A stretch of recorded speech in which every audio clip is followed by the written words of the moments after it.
Assalamualaikum warahmatullahi wabarakatuh. Alhamdulillahirabbil alamin. Puji syukur kita panjatkan kehadirat Ilahi Rabbi atas karunia nikmat iman dan Islam. Saudaraku, kali ini Isra Mi'raj bagian yang ketujuh, ya, final ya. Kalau Nabi Muhammad Isra Mi'raj ke langit yang ketujuh, nah kita bagian membahas Isra Mi'raj di pembahasan bagian yang ketujuh.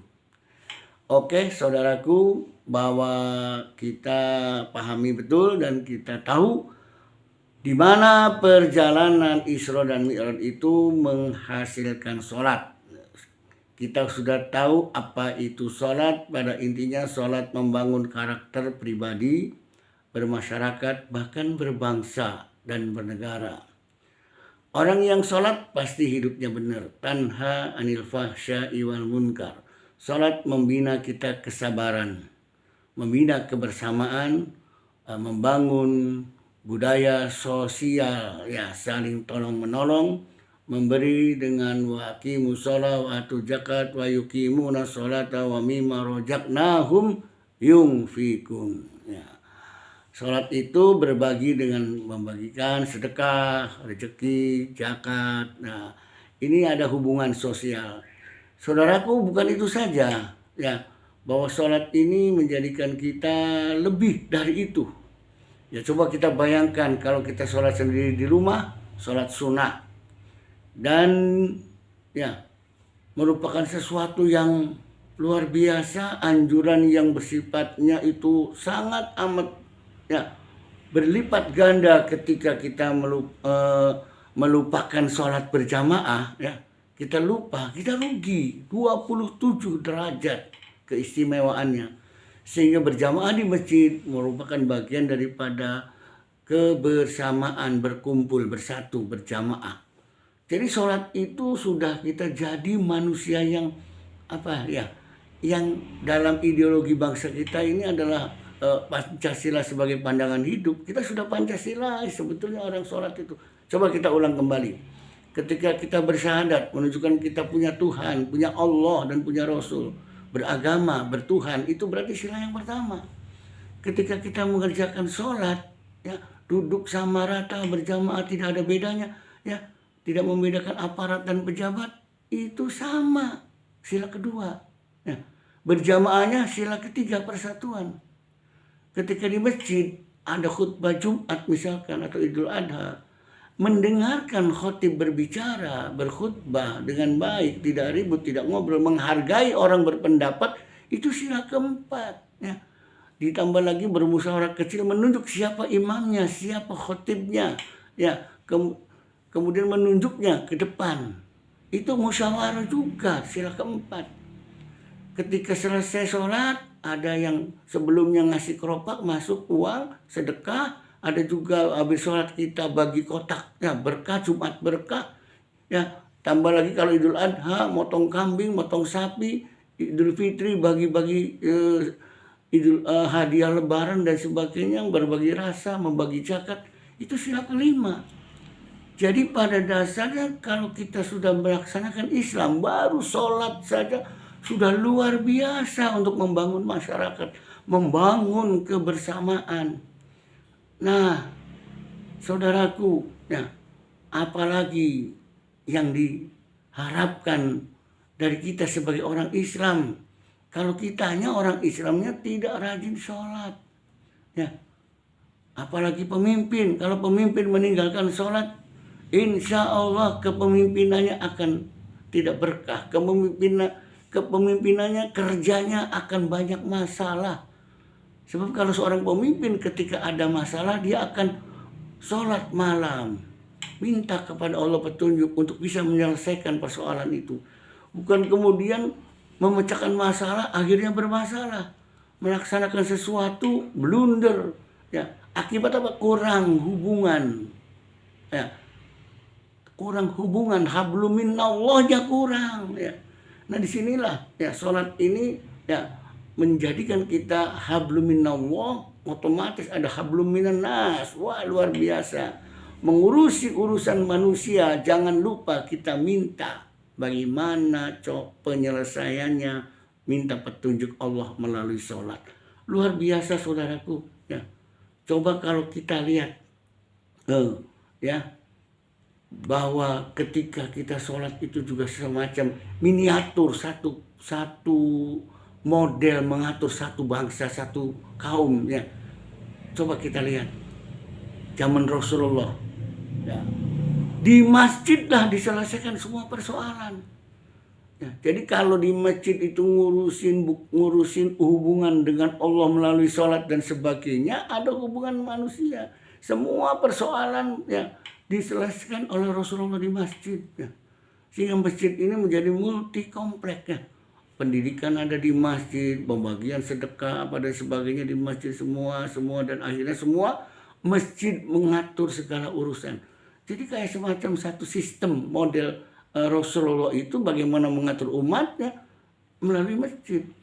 Mengatur umat, mengatur bagaimana ketaatan, kepatuhan terhadap aturan kepada perundang-undangan dan lain sebagainya secara Islami, ya, diatur di masjid oleh Rasulullah. Nah, oke lah kita berikan gambaran sebuah bagaimana mengatur masyarakat, ya, dengan bermanajemen berbasis masjid, ya. Akhirnya sekarang belakangan kemudian semakin banyaknya manusia, kemudian akhirnya ada kantor tersendiri dalam rangka untuk menyelesaikan itu, ya.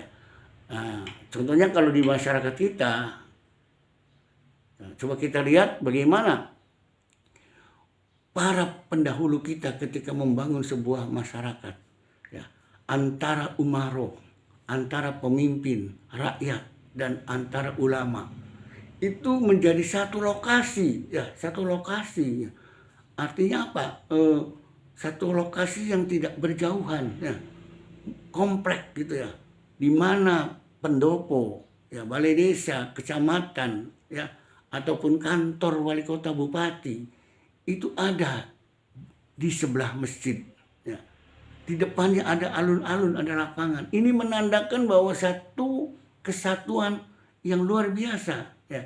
Kalau pemimpin ada di pendopo, ya, ada di tempat berkumpul lurah dan camat di kantornya, sampingnya masjid adalah para ulama, para pemberi masukan-masukan dalam kebijakan pemimpin. Kemudian kalau mengumpulkan masyarakat di alun-alun.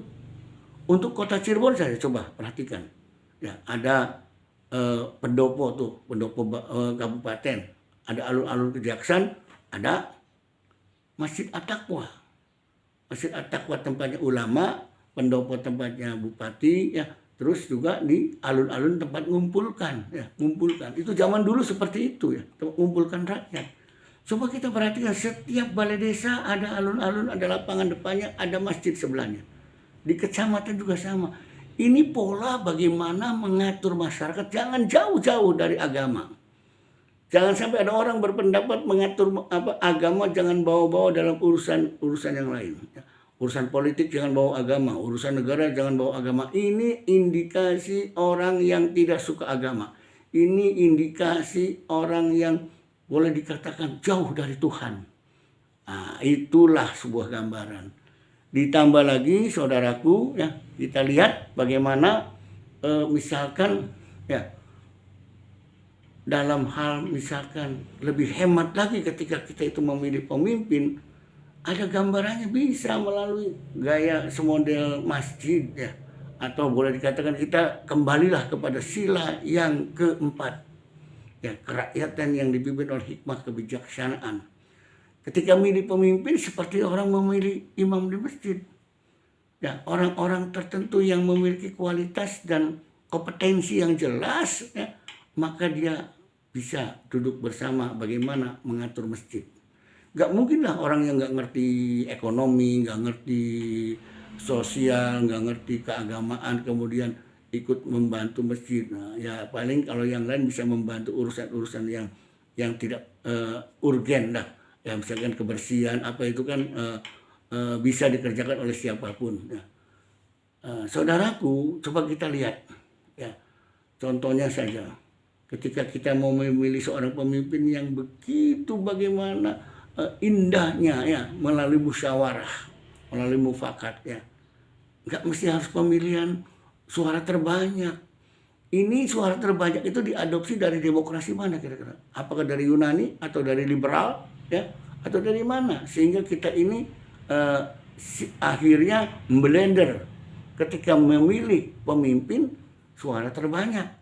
Ketika pemimpin kita itu yang dari orang baik-baik, ya dari agamis, misalkan dari orang yang hebat, luar biasa wibawanya, ya kemudian dibanding ya lawannya itu adalah mereka orang kaya, duitnya banyak, ya tapi tidak paham betul, ya yang penting aku jadi pemimpin, pilihlah saya. Kemudian akhirnya apa? Akhirnya dipilih sama orang-orang banyak yang nggak paham.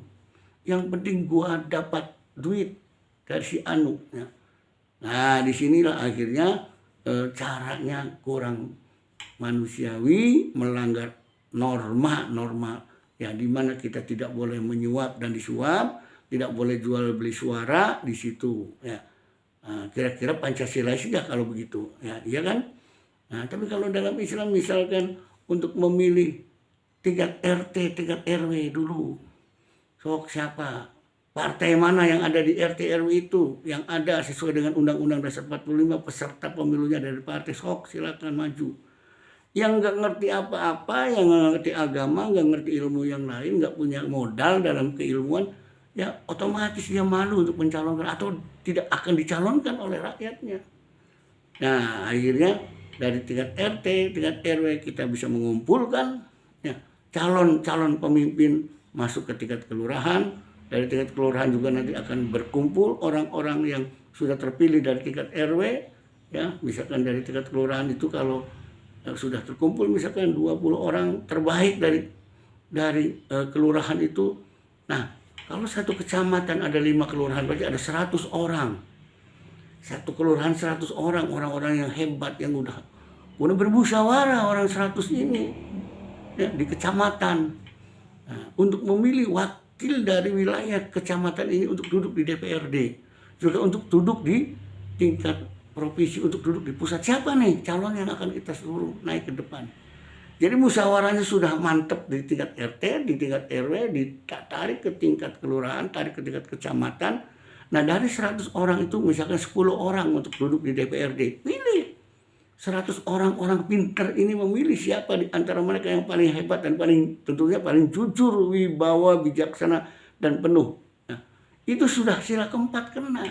Sehingga orang-orang yang lain yang nggak ngerti apa-apa, nggak paham dan sebagainya, orang rada sakit sedikit ingatannya, lupa-lupa ingat, orang yang pengetahuannya tidak ngerti, saya milih siapa ya? Ketika ada orang ngasih duit dia, ya ini milih orang ini aja baik, orang yang ngasih duit. Padahal belum tentu yang ngasih duit itu orangnya baik. Ya. Karena dia pengen jadi pemimpin, dia beli suara rakyat.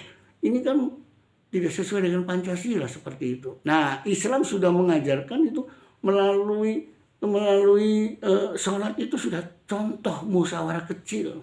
Kalau di tingkat RW, di tingkat kelurahan seperti itu untuk memilih wakilnya. Nah, sehingga akan kita tahu partai-partai yang kompetensi di tiap kelurahan itu akan ada muncul nggak partai mana calon yang terbaik dari partai mana. Bisa jadi tidak ikut partai tapi ditunjuk oleh masyarakat untuk mewakili ya. Karena orangnya baik, berwibawa, jujur, tidak pernah bohong, banyak sosialisasinya, pengertian kepada masyarakat walaupun dia tidak ada keinginan menjadi calon ya anggota dewan misalkan. Tapi rakyat menghendaki maju Pak. Nah, di sini orang yang nggak punya duit bisa maju dan bisa jadi orang yang nggak punya duit bisa jadi wakil rakyat di dewan mewakili. Karena dia orangnya baik dan bisa amanah untuk jadi pemimpin. Inilah Isra Mi'raj ya, yang merupakan sebuah hasil sholat yang menjadikan dirinya ya, menjadi manusia yang mau bersosialisasi dan mau bisa menjadi orang yang lebih baik. Ya. Sehingga orang yang baik dalam hasil sholatnya, dia akan terus ya, berkiprah di masyarakat dan masyarakat akan memilihnya untuk menjadi wakilnya di lingkungannya, duduk dalam kepemimpinan di satu daerah. Barangkali inilah Isra Mi'raj bisa dijadikan buat kita semua, wahai saudaraku, ya Isra maju perjalanan Mi'raj, naik ke atas, maju, naik ke atas. Inilah Isra Mi'raj. Demikian saudaraku, kurang lebihnya mohon maaf. Assalamualaikum warahmatullahi wabarakatuh.